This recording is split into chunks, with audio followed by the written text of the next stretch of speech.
Hi friends. अभी इस video में हम लोग डिस्कस करने जा रहे हैं what are the reason to review the health and safety policy.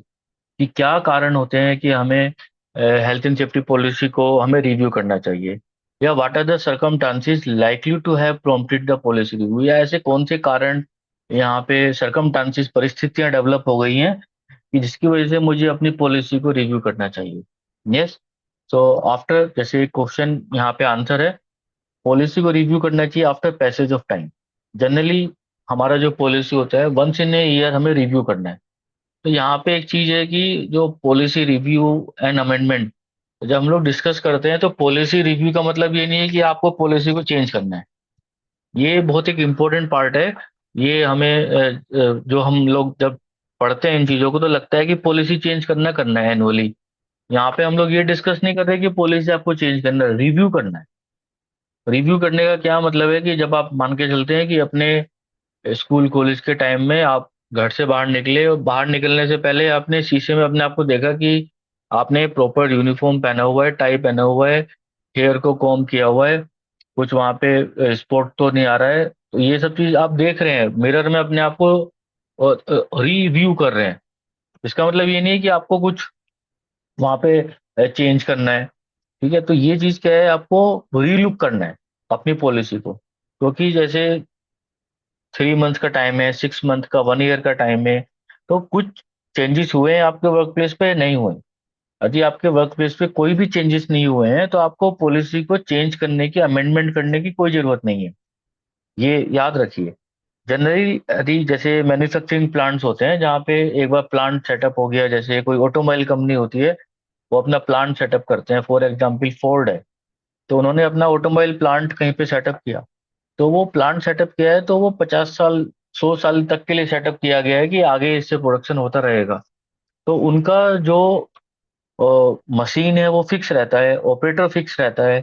उनका जो डिजाइन है, जो उस पर्टिकुलर मशीन में प्रोडक्ट बनेगा, वो फिक्स रहता है। और वो एक इन हाउस के अंदर हमारा जो है प्रोडक्शन हो रहा है, वहाँ पे सारी सर्कमस्टांसेस फिक्स हैं, लाइटिंग लेवल फिक्स है, वेंटिलेशन लेवल फिक्स है, जो मशीन के मेंटेनेंस पीपल टीम है वो फिक्स है, सारी चीजें वहाँ फिक्स है। तो ऐसी सर्कमस्टांसेस में हमारा जो पॉलिसी है, हम उसको साल में एक बार देखते हैं, और देख के देखते हैं कि अच्छा कोई भी चेंजेस नहीं हुआ है, work is going with smoothly, कोई नियर मिस नहीं हुआ है, डीओ डेंजर अकरेंस नहीं हुआ है, मेजर इंजरी का कुछ नहीं हुआ है यहाँ पे। और सारी चीजें इंटैक्ट हमारी चल रही हैं, स्मूथली काम कर रही हैं, प्रोडक्शन प्रोडक्टिविटी एफिशिएंसी के साथ हो रहा है। तो हम लोग पॉलिसी को रिव्यू करेंगे बस, कि हाँ, everything is on the side of the control and improvement part है। और पॉलिसी को हम लोग आगे के लिए कंसिडर करेंगे कि ये पॉलिसी हमने रिव्यू कर चुके हैं। ठीक है। तो पैसेज ऑफ टाइम, तो ये एक हमें चीज समझने वाली चीज है यहाँ पे। नहीं तो लोग सोचते हैं कि हर साल हमें पॉलिसी को अमेंड करना है, हर साल पॉलिसी को अमेंड नहीं करना है। ठीक है। आप लोग रिव्यू करना है। रिव्यू एक हमारा एक general health and safety management system का रिक्वायरमेंट भी है। सो जैसे यहाँ पे आपको last time policy was update 2015, तो आप ऐसा नहीं है कि पॉलिसी को देख ही नहीं रहे। जनरली कुछ कंपनियों में 5 साल तक भी पॉलिसी चलती है, क्योंकि उनके वर्क प्लेस पे कुछ भी चेंजेस नहीं हुआ है। ठीक है। इवन देन वर्कर्स भी सेम वर्कर, जैसे मैंने एग्जांपल लिया कि मैन्युफैक्चरिंग प्लांट्स हैं, तो वहाँ पे सेम वर्कर ही काम कर रहा है। ठीक है, सेम मशीन कंपोनेंट्स वो बना रहा है, सेम मशीन पे बना रहा है वो। ठीक है। इसके अलावा पॉलिसी को कब हमें रिव्यू करना चाहिए, कि हमारा जो पॉलिसी है वो, जो हमने टाइम डाला है, जनरली 1 ईयर का टाइमलाइन डाला जाता है, तब वो आउटडेटेड हो गई है, या चेंजेस इन लेजिस्लेशन, या हमारे लीगल रिक्वायरमेंट में चेंजेस हो गया है, या इंट्रोडक्शन ऑफ न्यू लेजिस्लेशन, कुछ नया लेजिस्लेशन इंट्रोड्यूस हो गया है। ठीक है। Then after the worker consultation output, worker से हमने कंसल्ट किया, और उन्हें लगा कि ये जो पॉलिसी है ये हमें हेल्प नहीं कर रही है, तो हमें पॉलिसी को रिव्यू करना है। देन इसके अलावा हेल्थ एंड सेफ्टी की जो परफॉर्मेंस है, जो हमारा स्टैंडर्ड बेंच मार्किंग परफॉर्मेंस है, below the occupational group bench, मान के चलते हैं कि वहां पे आपका डेंजरस अकरेंस 5 से ज्यादा नहीं होना चाहिए, आप कोई केमिकल प्लांट के साथ डील कर रहे हैं, और वो आपका 5 से ज्यादा बढ़ गया, ऑलरेडी मतलब बहुत ज्यादा था, 50 था, आपने उसको उसके ऊपर वर्कआउट करके मेहनत करके 5 डेंजरस अक्रेंसेस में लेके आए, लेकिन फिर भी वो किसी एक पर्टिकुलर ईयर में बढ़ रहा है। ठीक है। तो वहां पे क्या है कि हमें अपनी पॉलिसी को रिव्यू करना है कि पॉलिसी में तो कुछ सेफ्टी मेजर्स को हमने मिस तो नहीं कर दिया, ओमिटेड तो नहीं कर दिया, फॉरगेट तो नहीं कर दिया। ठीक है। Then due to formal order, यदि कंपनी को कोई फॉर्मल ऑर्डर मिलता है लीगल अथॉरिटी से, तो मुझे अपनी पॉलिसी को रिव्यू करना चाहिए कि मेरी पॉलिसी में कहाँ वो चीज़ कमी रह गई। यदि कोई ज्योग्राफिक लोकेशन चेंजेस होता है, impact on health and safety उस पे होता है, बिल्कुल होता है कि मान लीजिए आप इंडिया में काम कर रहे हैं और आप जैसे कोल्ड कंट्री है रसिया में आप चले जाते हैं, तो वहाँ पे जो हेल्थ एंड सेफ्टी जो रिस्क होगा वो अलग लेवल का होगा। ठीक है। न्यू मैनेजर्स और वर्कर्स को आप रिक्रूट कर रहे हैं, तो उनको अभी कंपनी के रूल्स रेगुलेशन प्रोटोकॉल्स के बारे में पूरी जानकारी नहीं है। तो हमें पॉलिसी को रिव्यू करना है कि यार कि ये पॉलिसी में उन लोगों के लिए इंडक्शन ट्रेनिंग टूल बुक्स को कवर किया हुआ है नहीं किया हुआ है। Due to enforcement action like on advice by the enforcement body, जैसे लेबर इंस्पेक्टर ने विजिट किया आपके वर्क प्लेस पे, उसने या तो कोई एनफोर्समेंट ऑर्डर इशू कर दिया या उन्होंने एडवाइस किया कि आपको अपनी पॉलिसी को रिव्यू कीजिए और उसमें ये पॉइंट ऐड कीजिए, तो मुझे अपनी पॉलिसी को रिव्यू करना है। यस, द सेफ्टी ऑडिट हम लोगों ने किया और ऑडिटर ने इंडिकेट किया कि डेफिशिएंसी हो रही है in the risk control measure, हमारे इफेक्टिवली काम नहीं कर रहे हैं। तो उसके अंदर भी हम लोग पॉलिसी को रिव्यू करेंगे कि हम लोग कैसे उनको ऐड करें। ड्यू टू नोटिफाइबल इंसिडेंट और एक्सीडेंट अकर, कोई नोटिफाइबल एक्सीडेंट इंसिडेंट हो गया साइट पे, जो हमें लीगल अथॉरिटी को नोटिफाई करना है, तो कोई भी इंसिडेंट एक्सीडेंट के बाद हमें पॉलिसी को रिव्यू करना चाहिए कि पॉलिसी में वो चीज़ कवर थी या नहीं। कवर थी then fine, policy is okay, then we have to investigate and find out कि what was the fault.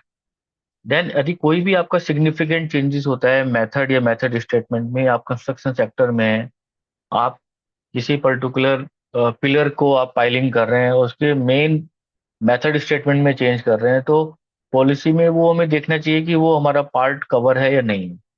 Changes in working pattern में चेंजेस होता है। ठीक है। जॉब रोटेशंस कर रहे हैं लोगों को, या टाइमिंग चेंज कर रहे हैं, शिफ्ट टाइमिंग आपका 9 to 5 है, आप उसको जो है जैसे 8 to 4 कर रहे हैं, अ, या वर्किंग डेज को आप बढ़ा रहे हैं या कम कर रहे हैं।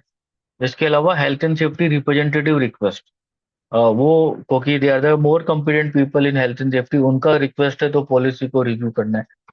Change to health and safety rules and regulation, site rules या जो हमारे लीगल रेगुलेशन है उनमें कुछ चेंजेस हुआ है। Significant changes to the process, process के अंदर कुछ चेंजेस हुआ है। Objective of the policy not been met, जो हमारा हेल्थ एंड सेफ्टी का जो पॉलिसी का जो ऑब्जेक्टिव है, जो टारगेट हमने जो प्रीवियस वीडियो में इतने सारे टारगेट हम लोगों ने कवर किए हैं, तो वो क्या टारगेट हमारे नहीं मीट हो रहे हैं, तो हमें पॉलिसी को रिव्यू करना चाहिए कि देखना चाहिए कि टारगेट हमारे क्यों नहीं मीट हो पा रहे हैं। मैनेजर और वर्कर्स आर रिटायर्ड, जो भी हमारे एग्जिस्टिंग मैनेजर्स, जो एक्सपीरियंस मैनेजर्स थे, वर्कर्स थे, वो रिटायर हो गए। तो अभी उनकी जगह जो न्यू लोग आएंगे, क्या वो उस पॉलिसी को समझ पा रहे हैं या इम्प्लीमेंट कर पा रहे हैं या नहीं कर पा रहे हैं। Then significant changes in technology, like आपने न्यू प्लांट एंड मशीनरी लगा लिया, new industrial vehicle like cranes आपने परचेज कर लिया, टेक्नोलॉजी लेवल पे चेंजेस कर रहे हैं। तो उसके हिसाब से, टेक्नोलॉजी के हिसाब से नया हजार्ड एंड रिस्क भी वर्क प्लेस पे आएगा। तो क्या वो हमने टेक्नोलॉजी ओरिएंटेड जो रिस्क है, जब हम कोई भी टेक्नोलॉजी यूज करते हैं तो उसके साथ कुछ कंट्रोल मेजर भी आते हैं और रिस्क भी डेवलप होता है। तो क्या वो हमने पॉलिसी में कवर किया हुआ है उस एस्पेक्ट्स को या नहीं। Modification to the existing site, existing site में हम मॉडिफाई कर रहे हैं।